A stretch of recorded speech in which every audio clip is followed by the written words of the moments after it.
यानंतर आपण थेट विधानसभेत जातोय। मुख्यमंत्री तिथे कर्जमाफी आणि इतर विषयांवर बोलतायत। खरीपाचा हंगाम आल्यानंतर त्याच्याकडे इतके पैसे नसतात, त्याची एवढी बचत कधीच नसते की तो पुन्हा नव्यानं खरीपाकरता जी काही त्याला बियाणं घ्यायचं आहे, त्याला फर्टिलायझर घ्यायचं आहे, त्याला काही पेस्टिसाइड घ्यायचे आहेत, जे काही त्याला इनपुट घ्यायचे आहेत हे तो घेऊ शकेल इतकी बचत अनेक वेळा शेतकऱ्यांजवळ नसते। पूर्वीच्या काळी आपण आपल्याकडे जे पिकायचं तेच ठेवायचो, तेच पुन्हा पेरायचो।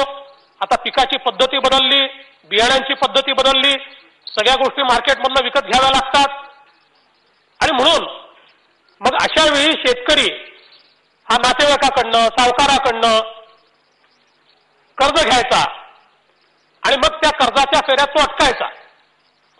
इंग्रजांच्या काळात देखील या संदर्भातली कर्जमाफी झाली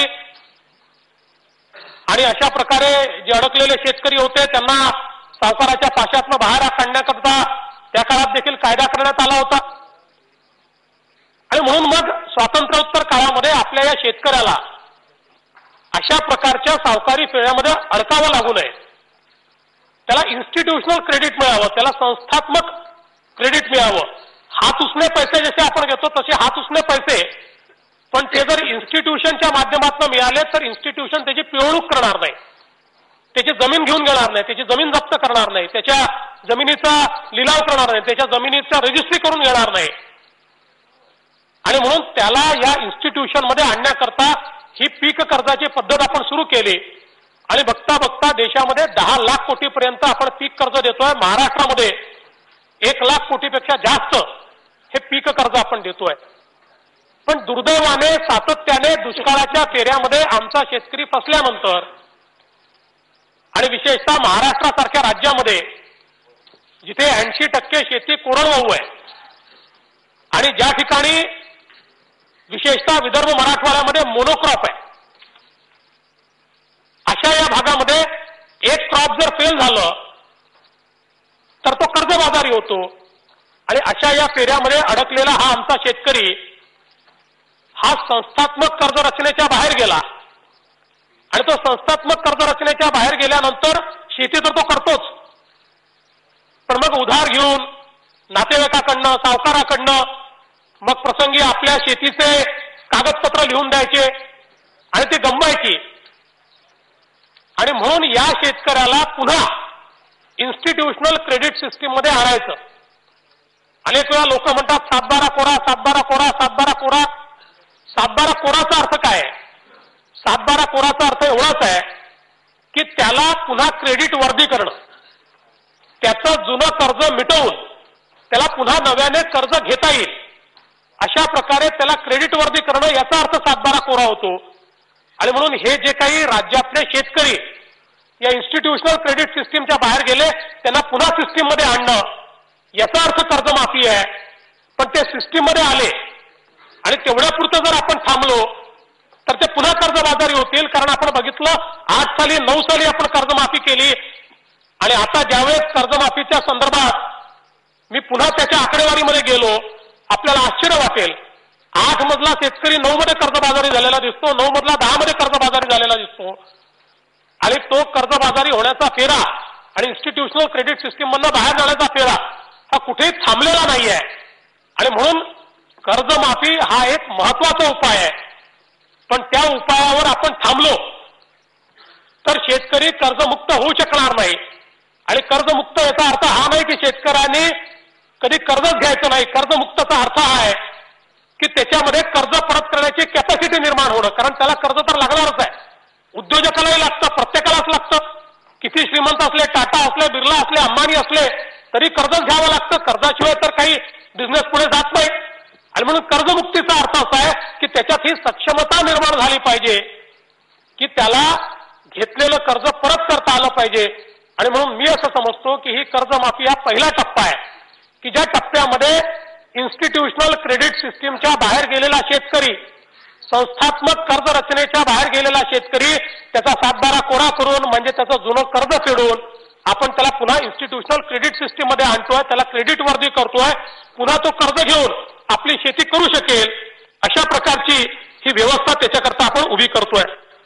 आपण जर महाराष्ट्राचा या ठिकाणी विचार केला, महाराष्ट्रामध्ये साधारणपणे 1,36,00,000 खातेदार आहेत.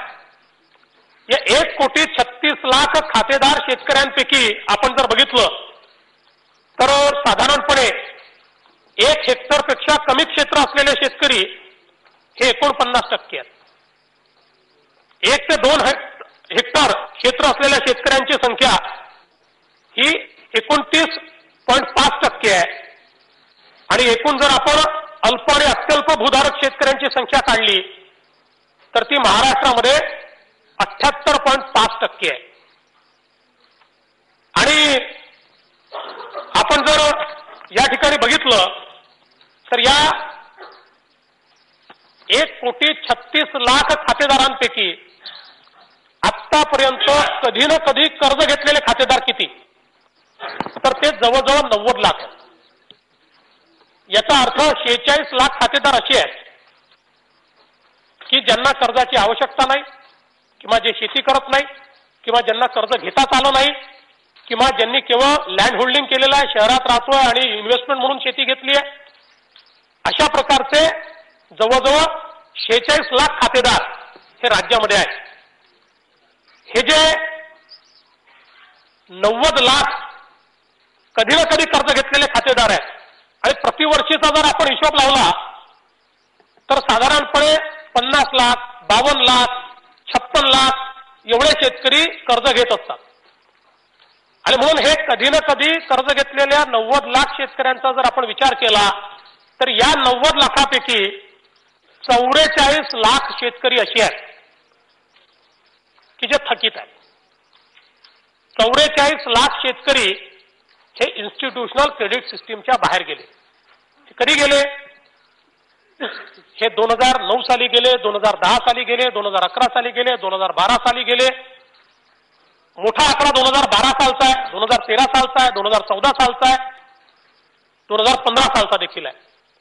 त्यामुळे मोठ्या प्रमाणात सातत्याचा दुष्काळ आणि जे मी सांगितलं की अतिशय कमी लँड होल्डिंग असल्यामुळे, शेतीमध्ये गुंतवणूक न झाल्यामुळे, मोनोक्रॉपिंग पद्धतीमुळे, निसर्गावर अवलंबून असलेल्या शेतीमुळे हे 44 लाख शेतकरी हे इन्स्टिट्यूशनल क्रेडिट सिस्टीमच्या बाहेर गेले. आता या 44 लाख शेतकऱ्यांना या ठिकाणी आपण ज्यावेळी इन्स्टिट्यूशनल क्रेडिट सिस्टीम मध्ये आत आणण्याचा निर्णय केला त्यावेळी आपण असं ठरवलं की 1.5 लाखापर्यंत सरसकट कर्जमाफी करायची. आता या सरसकटचा अर्थ काय आहे? या सरसकटचा अर्थ असा आहे की लँड होल्डिंगचा विचार न करता करायची. आता काही लोक असं म्हणतात की जे थकीत नाही त्यांची कर्जमाफी तुम्ही का करत नाही?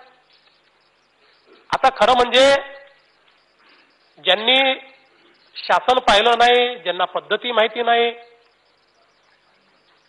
ज्यांना फायनान्सेस समजत नाही, असे लोकच अशा प्रकारची मागणी करू शकतात. याचं कारण असं आहे, आपल्याला जास्त माहिती आहे कोण कोण मागण्या करतात. तुम्ही पाहिलेलं आहे त्यामुळे तुमच्याबद्दल बोलतच नाहीये मी.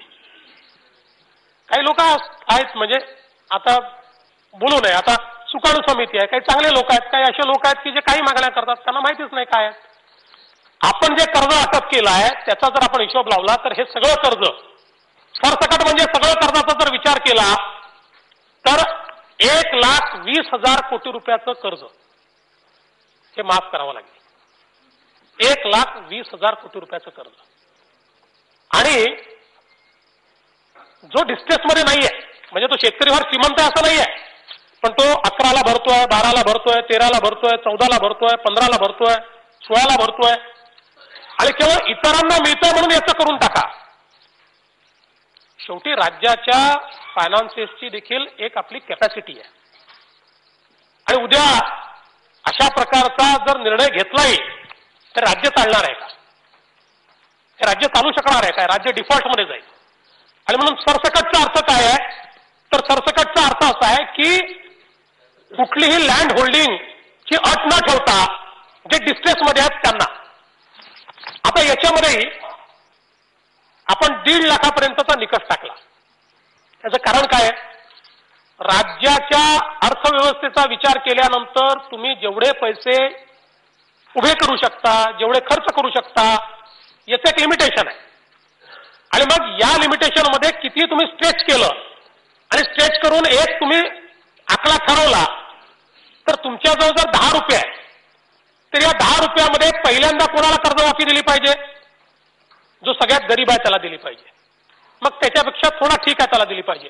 मग त्यापेक्षा थोडा ठीक आहे त्याला दिली पाहिजे. उरले पैसे तर त्यापेक्षा ठीक आहे त्याला दिली पाहिजे. त्या तत्वावर या 44 लाख थकीत लोकांपैकी 1.5 लाखाचा आकडा केल्यानंतर 36 लाख लोक म्हणजे 82% लोक, 82% शेतकरी सरसकट त्यांची कर्जमाफी झालेली आहे. त्यांचा 7/12 पूर्ण कोरा होणार आहे. त्यानंतर 1.5 ते 2 लाखाच्या मध्ये जे आपण ओटीएस म्हटलेला, की प्रॅक्टिकल ओटीएस योजना सरकारची नाही, म्हणजे ती बँकांची ओटीएस नाही आहे. बँकांच्या ओटीएस मध्ये हेअर कट असतो, यात हेअर कट नाही. आपण जे पैसे भरतोय ते व्याजासहित भरतोय.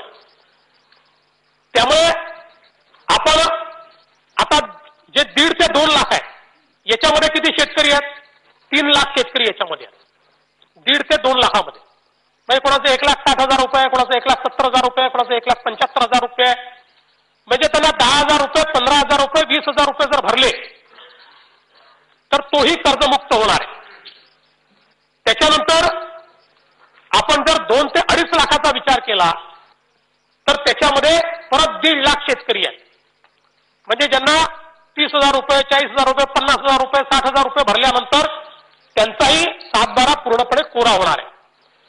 आणि मग आपण जर वरच्या शेतकऱ्यांचा विचार केला, 3.5 ते 4 लाखामध्ये 37,000 शेतकरी आहेत, 4 ते 4.5 लाखामध्ये 26,000 शेतकरी आहेत, आणि 4.5 ते 5 लाखामध्ये 35,000 शेतकरी आहेत. त्यामुळे या 44,000 शेतकऱ्यांपैकी अगदी 5 लाखापर्यंतचे शेतकरी यांचा जरी आपण विचार केला, त्यांनाही 1.5 लाख रुपये आपण देऊ, तरी देखील राज्यातले फक्त 46,000 शेतकरी असे उरतात की ज्यांचं 5 लाखाच्या वर कर्ज आहे आणि ते थकीत आहे. बाकी या 44 लाखापैकी सगळे शेतकरी 46,000 जर सोडले तर ह्याही 46,000 ते लागू आहे. पण कदाचित त्यांना असं वाटेल 1.5 लाखाकरता कशाला करायची. मग आता काही लोक म्हणतात की तुम्ही यांच्या खात्यात भरून टाका. खात्यात भरून टाका हे याकरता आपण ओटीएस का म्हटलं? समजा 3 लाख रुपयाचं कर्ज आहे, 1.5 लाख रुपये आपण भरले आणि त्यांनी 1.5 लाख भरले नाही, तर हे 1.5 लाख त्याच्या व्याजात वसूल होऊन जातील आणि तो पुन्हा जसाच्या तसाच कर्जबाजारी राहील. आणि म्हणून आम्ही बँकांना काय विनंती केली आहे, आता मी परवा SLBC घेतली, बँकांना विनंती केली, हे तुम्हाला कधी न मिळणारे पैसे मिळत आहेत, त्यामुळे तुम्ही त्याचे हप्ते पाळून द्या. सुरुवातीचे हप्ते त्याचे घ्या, शेवटचे हप्ते आमचे घ्या. तुमचं अकाउंट सेटल होईल. त्याला जर 2-3 वर्षाचे हप्ते मिळाले तर तो ते पैसे भरू शकेल आणि त्यातनं तो देखील या कर्जाच्या फेऱ्यातनं बाहेर येईल. आणि म्हणून हे जे इन्स्टिट्यूशनल क्रेडिट सिस्टीम मधनं बाहेर गेलेले 44 लाख खातेदार आहेत, त्यांना त्या सिस्टीम मध्ये परत आणण्याकरता ही योजना आपण या ठिकाणी तयार केलेली आहे. त्यासोबत मग हाही प्रश्न होता आणि मी विधानसभेच्या सभागृहात हे घोषित केलं होतं की जे रेग्युलर भरणारे आहेत त्यांचा देखील आम्ही विचार करू, त्यांना काहीतरी इन्सेंटिव्ह देऊ. कारण हे साहजिक आहे, त्यांना असं वाटतं की आम्ही डिफॉल्टमध्ये गेलो नाही तर आम्ही काही चूक केली आहे का, तर त्यांचा देखील विचार झाला पाहिजे. आणि म्हणून त्यांचाही विचार आपण केला आणि 25,000 किंवा 25% पण 15,000च्या खाली नाही, अशा प्रकारे त्यांनाही आपण इन्सेंटिव्ह देतो आहोत. आता कोणी म्हणू शकता कमी आहे, कोणी 50,000 म्हणताय, कोणी 75,000 म्हणताय, पण शेवटी हा इन्सेंटिव्ह आहे आणि ते रेग्युलर कर्ज भरताय. आणि मी हेही सांगतो की भविष्यातही अशा लोकांना अजून आपल्याला इन्सेंटिव्ह देता येतील. पण आज राज्याच्या अर्थव्यवस्थेवर आपण ताण जेवढा टाकू शकतो, गेल्या पुढच्या 2-3 वर्षामध्ये जेवढा ताण आपण सहन करू शकतो, त्या ताणाच्या आधारावर आपल्याजवळ जे काही पैसे उपलब्ध आहेत त्यातनं आपण यांना हे पैसे दिलेले आहेत. आणि म्हणून मला असं वाटतं की हा इन्सेंटिव्ह आता आपण दिलाय याचा अर्थ भविष्यात देणारच नाही असं नाही. भविष्यातही रेग्युलर भरणारे जे आहेत त्यांच्याकरता काही ना काही योजनांचा विचार राज्य सरकार पुन्हा नव्याने करू शकतं. आज ती परिस्थिती नाही आहे, म्हणून आज त्याची घोषणा आम्ही करत नाहीये. आता याच्यामध्ये एक मुद्दा सातत्याने बोंडे साहेब आपण मारला, विरोधी पक्षनेते आपण मांडला, अजितदादा आपण देखील अतिशय जोमानं तो मुद्दा मांडला, तो म्हणजे पुनर्गठित शेतकऱ्याचा. आणि हा मुद्दा योग्य आहे.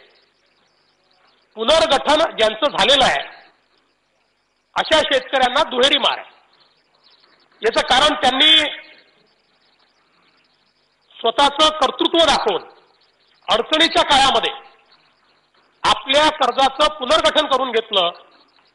त्यांचं पुनर्गठन झाल्यामुळे त्यांचं जे पीक कर्ज होतं ते मुदत कर्जामध्ये रूपांतरित झालं आणि त्यांना नव्याने पीक कर्ज मिळालं.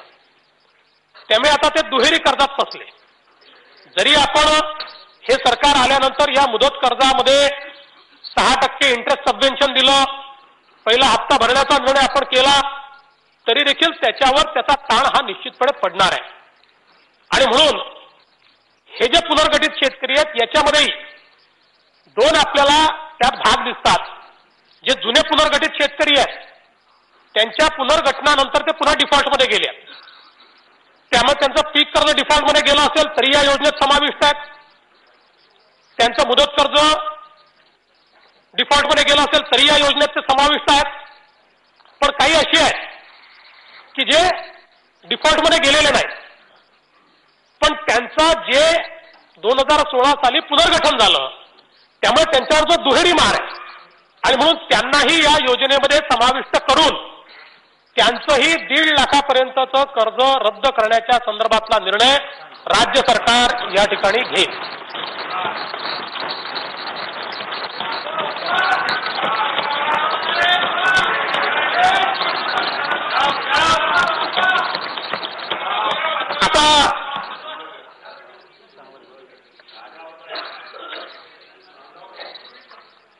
आता याच्यामध्ये दुसरा एक मुद्दा आला की तुम्ही फॉर्म कशाकरता भरून घेताय.